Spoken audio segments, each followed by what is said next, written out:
masuk surga, itulah kemenangan yang agung. Caranya adalah ikuti para sahabat dari Muhajirin dan Ansar. Allah mengatakan, siapa yang mengikuti para Muhajirin dan Ansar, para sahabat, di dalam cara mereka hidup, di dalam cara mereka mengimplementasikan Islam kafah, maka bagaimana Allah menjanjikan pahala dan surga buat para sahabat, seperti itu yang akan diterima dan didapatkan oleh seluruh orang-orang yang mengikuti para sahabat ini. Anta ma'aman ahbabta, engkau akan selalu bersama dengan orang yang engkau cintai. Bila orang yang kita cintai adalah Rasulullah, para sahabat, para tabi'in, kita tiru mereka. Man tashabbaha biqaumin fahuwa minhum. Orang yang meniru-niru suatu kaum, dia akan digabungkan dengan kaum itu. Nah, Allah ridha dengan para sahabat. Allah jamin para sahabat semuanya masuk surga. Dan Allah juga dalam ayat ini menjamin semua orang yang meniru dan mencontoh-contoh para sahabat, mereka juga sama-sama akan di dalam surga. Seperti itu ya. Itulah dia kemenangan atau keberuntungan yang sangat besar. Lanjut. Kita baca lagi ayat berikutnya, 101. Ini karena sudah kemarin ya, 100. Wa mimman hawlakum minal a'rabi munafiqun wa min ahlil madinati maradu 'alan nifaqi la ta'lamuhum nahnu na'lamuhum سنعذبهم مرتين ثم يردون إلى عذاب عظيم. Kita dengar lagi terjemahan yang ini, silakan. Dan di antara orang-orang Arab Badui yang tinggal di sekitarmu ada orang-orang munafik. Dan di antara penduduk Madinah ada juga orang-orang yang munafik. Mereka keterlaluan dalam kemunafikannya. Engkau Muhammad tidak mengetahui mereka, tetapi kami mengetahuinya. Nanti mereka akan kami siksa 2 kali. Kemudian mereka akan dikembalikan kepada azab yang besar. Jadi ada orang munafik itu 2 kelompok. Pertama, yang kita bisa tahu dengan mudah siapa mereka. Ada kelompok yang lain kita nggak tahu siapa mereka, tapi dia ada. Mereka itu siapa? Di sekitar kita. Di sekitar kita. Kalau dalam ayat ini, Muhammad, orang-orang Arab Badui itu, ya, ada yang munafik, dan di antara yang tinggal di Madinah Munawwarah, ada yang juga keterlaluan dalam kemunafikan yang kau tidak mengenal mereka. Kami kenal dengan mereka. Jadi orang munafik itu ada 2. Satu, yang mudah dikenal siapa orangnya, dan itu keterlaluan ya, keterlaluan betul, sehingga ketara betul kemunafikannya. Maradu 'alan nifaq, mereka keterlaluan. Tapi ada yang tidak terendus, tapi dia bergerak di belakang. La ta'lamuhum, kamu tidak tahu siapa mereka. Mereka bergerak di belakang, belakang layar. Tapi mereka maradu juga 'alan nifaq, keterlaluan juga dalam kemunafikannya. Di belakang enggak kelihatan, tapi jahatnya luar biasa. Kalah iblis. Nahnu na'lamuhum, kami tahu siapa mereka. Lanjut, sanu'adzibuhum marrataini, kami akan azab mereka 2 kali. Jadi orang munafik itu mendapat azab 2 kali. Di mana? Di dunia dan di akhirat. Sanu'adzibuhum marratain, kami akan siksa mereka 2 kali. Di dunia ini dianggap enggak siksaan untuk mereka? Enggak, enggak dianggap. Di dunia ini enggak dianggap siksa untuk mereka, walaupun mereka tersisa. Cuma siksaan yang paling nyata itu nanti adalah ketika mereka di alam kubur 1, dan ketika mereka di akhirat. Kami akan siksa mereka 2 kali. Di alam kuburnya, di akhirat. Di dunia kena siksa enggak mereka? Kena, tetapi itu enggak dianggap karena masih kecil itu. Ya, mereka masih bisa bersenang-senang, masih ketawa. Di alam kubur mau ketawa gimana, Bu? Di alam kubur bagaimana orang kafir, orang-orang munafik itu ketawa? Tapi kalau di dunia masih bisa ketawa, ya, mereka masih terus mendapatkan fasilitas di dunia. Tetapi yang mereka tidak akan pernah bisa ketawa adalah di alam barzakh mereka. Mereka terus disiksa dan disiksa, diazab dan diazab. Sanu'adzibuhum marratain, kami azab mereka 2 kali. Kapan yang pertama? Di alam kuburnya. Kapan yang kedua? Di akhirat. Terus Thumma yuradduna ila adzabin azim. Lalu mereka akan dicampakkan atau dikembalikan kepada azab yang sangat besar. Orang munafik itu azabnya besar. Orang munafik itu azabnya besar. Tapi di hadis yang lain orang munafik itu azabnya pedih. Pedih dan besar berarti dua-duanya dia. Ada enggak ketemu orang munafik azabnya pedih dalam Al-Quran? Ada. Di awal-awal surah Al-Baqarah. Walahum adzabun alim bima kanu yakdzibun. Untuk mereka azab yang teramat sangat pedih. Kalau di sini azabun azim. Jadi azabun alim, azabun azim mereka rasakan. Mana yang nak bu? Azabun alim atau ana azabun azim? Ala rancak sensitivitas ibu ya. Nak ada enak dah. Atau mana yang lebih ini bu? Azabun azim atau azabun alim? Ha? Mana-mana yang lebih ni? Satu azabun azim, azab yang sangat besar, ya. Satu azabun alim yang sangat pedih. Bukan itu pertanyaanmu, bukan sama. Pertanyaanmu, mana yang lebih hebat? Azabun azim, seluruh azab neraka adalah azabun azim. Seluruh azab neraka, apapun dia azabun azim.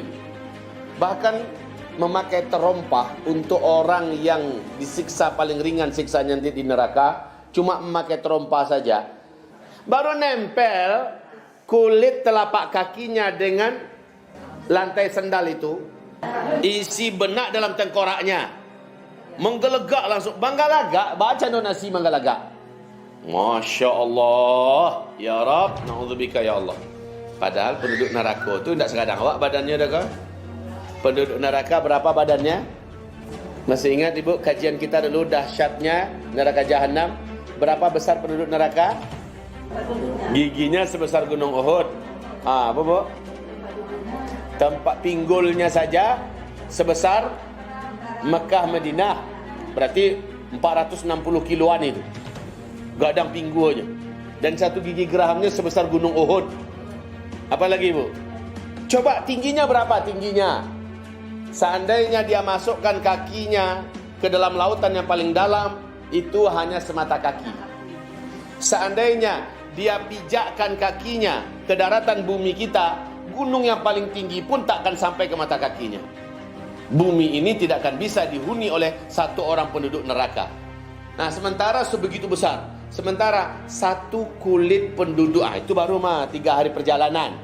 Satu kulit penduduk neraka itu, kalau orang di kita, di usia di macam kita ini, kita berjalan baru 3 hari nyampe. Satu kulit ini, kulit. Itu kulit. Kullama nadijat juluduhum baddalnahum juludan ghairaha yadhuqul azab. Setiap kali matang kulit mereka, dikelupehan di Allah diganti dengan kulit yang baru. Itu penduduk neraka bu. Sementara sebegitu besarnya penduduk neraka, dipijaknya, ditempelkannya baru sedikit daripada menggelegak langsung benaknya. Ya Allah, itu azab yang paling ringan. Itu pun dah azim itu. Maka itu baru azim. Seluruh azab dalam neraka adalah azabun. Lah alim bagaimana? Alim itu di atas azim. Ya, sudahlah azabnya azim, dialimkan lagi. Alim, sangat teramat pedih. Saya tidak bisa membahasakannya. Demi Allah saya tidak bisa. Cuma kalau bahasa manusia bisa. Rasul azab yang pedih dengan azab yang alim. Azab yang azim umpamanya dimutilasi. Itu kan diazab tuh. Azabun azim. Tapi kalau alim sudahlah dimutilasi, dia lo garam lah. Disiram lo asam lah. Ya. Baik bu. Dah selesai. Ayat yang ke-102. وآخرون اعترفوا بذنوبهم خلطوا عملا صالحا. Ini kebanyakan orang Islam sekarang bu. وآخرون اعترفوا بذنوبهم خلطوا عملا صالحا وآخرون اعترفوا بذنوبهم خلطوا عملا صالحا وآخر سيئا عسى الله أن يتوب عليهم وآخر سيئا عسى الله أن يتوب عليهم إن الله غفور رحيم. Baik, kita simak arti ayat yang ke-102 ini. Dan ada pula orang lain yang mengakui dosa-dosa mereka. Mereka mencampur adukan pekerjaan yang baik dengan pekerjaan lain yang buruk. Mudah-mudahan Allah menerima taubat mereka. Sesungguhnya Allah Maha Pengampun, Maha Penyayang. Di sini ada i'tarafu. Ada orang-orang yang abangan atau orang Arab Badui. Kalau di kita nih Islam abangan ini, dia sholat, tapi judi ikut. Dia berjilbab, bergunjing lancar. Ya. Dia tetap umroh, mau pergi haji, mau bantu masjid, sedekah, pesantren, tetapi riba lancar. Inilah orang-orang yang khalatu amalan salihan wa akhara sayyi'ah. Bercampur amal baiknya dan amal buruknya. Tapi ingat, i'tarafu. Di sini lihatlah ayatnya kembali. Wa akharuna i'tarafu, tetapi mereka mengakui, ambo ndak orang elok doh. Ngaku dia, Bu. Ambo orang banyak dosa. Beda dengan orang yang enggak ngaku dan ketawa-ketawa. Dia berjudi, dia mampok, dia korupsi, dia melakukan dosa, ketawa-ketawa. Ya. Sementara orang yang tipe yang di dalam ayat ini yang 102, i'tarafu bidzunubihim. Mereka mengakui dosa-dosa mereka, di mana mereka buat amal yang baik tapi juga buat dosa. Terus ula asallahu ayyatuba alaihim. Mudah-mudahan Allah mau menerima taubat mereka. Kapan Allah mau menerima taubat mereka, Bu? Kalau mereka taubat. Syarat taubat itu pertama, an-nadamatu, rasa penyesalan. Yang kedua, al-i'tiraf, pengakuan. Yang ketiga, apa lagi? Udah mengaku nih. Walam yusirru ala ma fa'alu. Mereka berjanji tidak akan mengulangi kembali. Lalu yang keempat, mereka tidak mengulangi lagi ya. Tapi itu syarat taubat, Bu. Kalau ambo ya menyesal, tapi tetap dikerjakannya, berarti tetap yusirruna ala ma fa'alu. Berarti mereka tetap meneruskan perbuatan dosa itu. Itu belum dianggap taubat. Dan Allah tak akan terima taubat orang yang belum betul-betul sungguh-sungguh taubatnya. Sebelum dapat ampunan dan maaf dari Bapak Ibu kita, maka kita tetap wajib berjuang mendapatkannya. Kecuali kalau ibu bapak kita ternyata masih tetap, setelah kita minta maaf dengan sungguh-sungguh, kita betul-betul menyesal kepada Allah, orang tua kita tidak memaafkan. Bagaimana, Bu? Kita sudah betul-betul menyesal, kita betul-betul taubat ini, dan orang tua kita nggak pernah mau memaafkan, marah terus pada kita. Gimana, Bu? Allah terima nggak taubat kita? Allah terima, Bu.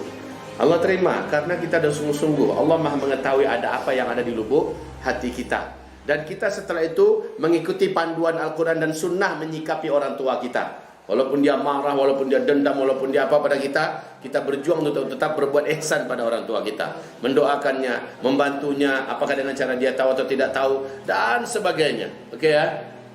Nah, orang yang kita zalimi, begitu juga selesaikan. Kalau ada barangnya yang kita hancurkan, barangnya kita ambil dan sebagainya, bayar. Akui kepadanya lalu bayar dan sebagainya. Kalau namanya kita burukkan sehingga keluarganya menjadi diusir dari kampung, sehingga dia dimasukkan ke penjara, nah kita perbaiki namanya kembali.